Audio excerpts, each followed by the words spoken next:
Ryan Wilcox. Personal privilege, Mr. Speaker. Personal privilege granted, Representative.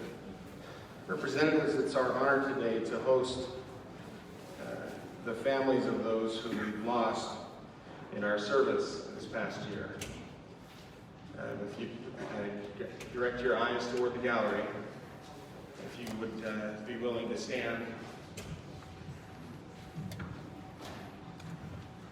Surrounding us on all sides, we have 15 this year who gave their lives in our service.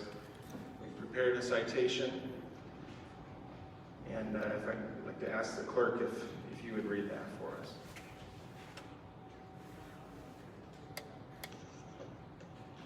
Whereas the United States of America stands as a symbol of freedom throughout the world, and whereas many Utahns have bravely carried freedom's banner at home and into foreign lands and have paid the ultimate price with their lives in defending freedom for those in oppressed lands.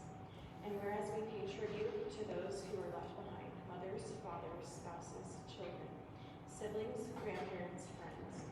And whereas we are committed to remembering that the preservation of our liberty comes at a price, and that price is often paid by young men and women who selflessly put themselves in harm's way to protect the lives of innocent people in lands far from home. And whereas we regard with great respect the honorable service of those in uniform who have fallen, regardless of time, place, or circumstance of death. Now, therefore, be it known that the legislature of the state of Utah expresses its heartfelt sympathies to the families of our fallen military members. May the examples of the dedicated service of these brave men and women serve as examples to all of the commitment of Americans to defending liberty at home and abroad. Our honor and respect to Lance Corporal Matthew Ryan Adams, Sergeant Douglas Lee Moxon, Master Sergeant Peter Nelson, Specialist Landon Marsh, First Lieutenant Kenneth Cage Allen, Sergeant Joshua Lawrence Deans, Sergeant Brian Cooper Mount, Major Michael Cal Gentry, Staff Sergeant Daniel Andrew Hawkins, Staff Sergeant Brent Joseph Allred, Sergeant First Class Tyler John Hill, Sergeant Major Frank Jason Hicks, Specialist Skylar Genesis Oliver, Specialist Orson Ray Boyle, and Master Sergeant Christian Stanley Holberg, presented today, February 18th, 2021. Thank you, Madam Clerk.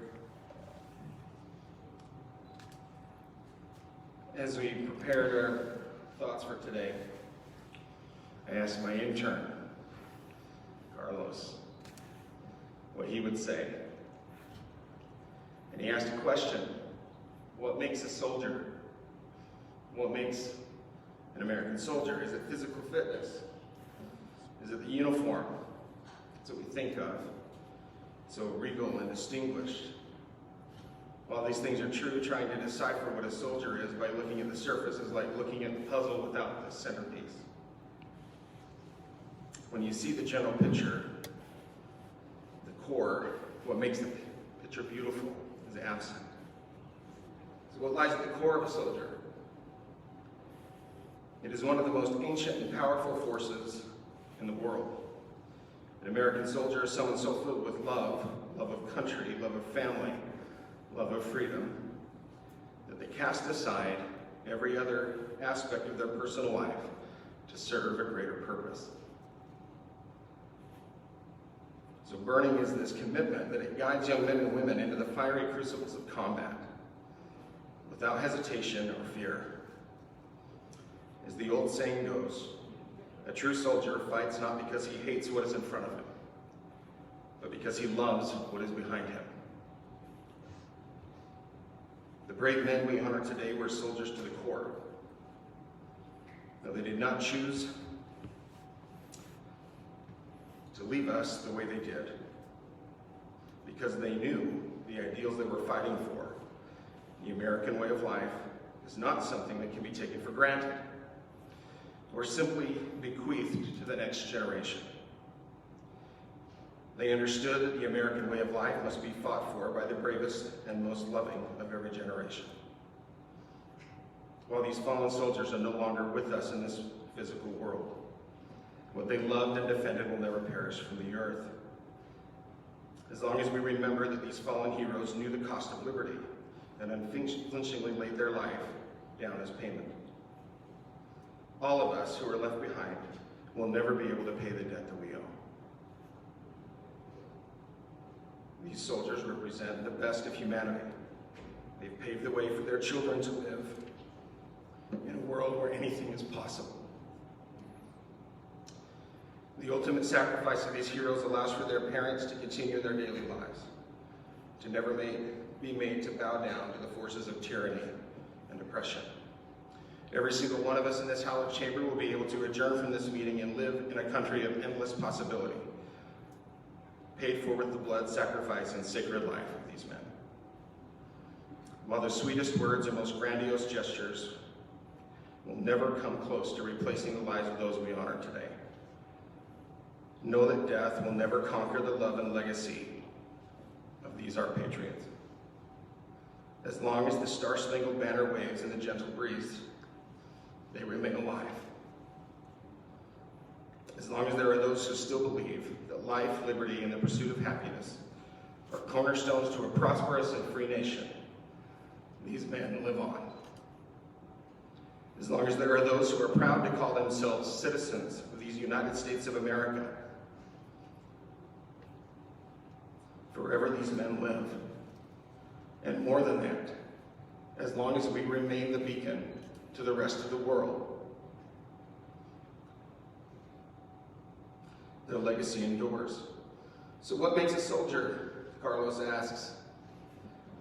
Love. Love so true that there is not a price that is too high to pay. Love that spurs the brave and the noble forward, even in the face of danger. These soldiers, Marines, airmen, guardians, have not just today, but every day honored us with their duty and love. And now it is our duty to honor them. Not just today, but every waking moment of our lives. We are now called to be soldiers. We can all fulfill this calling should we choose to make love our core. May these men forever rest in peace. May their families be at peace. May you feel the strength of our prayers. May you feel the strength of our state, our appreciation not just for your loved ones, but for your sacrifice. We recognize that it is not a momentary thing, that while we are here today, that our obligation and our responsibility to you endures.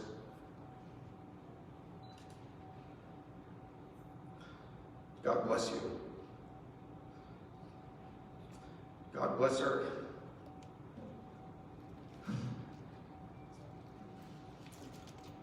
troops, our men and women, wherever they are today. God bless the state of Utah. God bless the United States of America. Can you please join me in a moment of silence?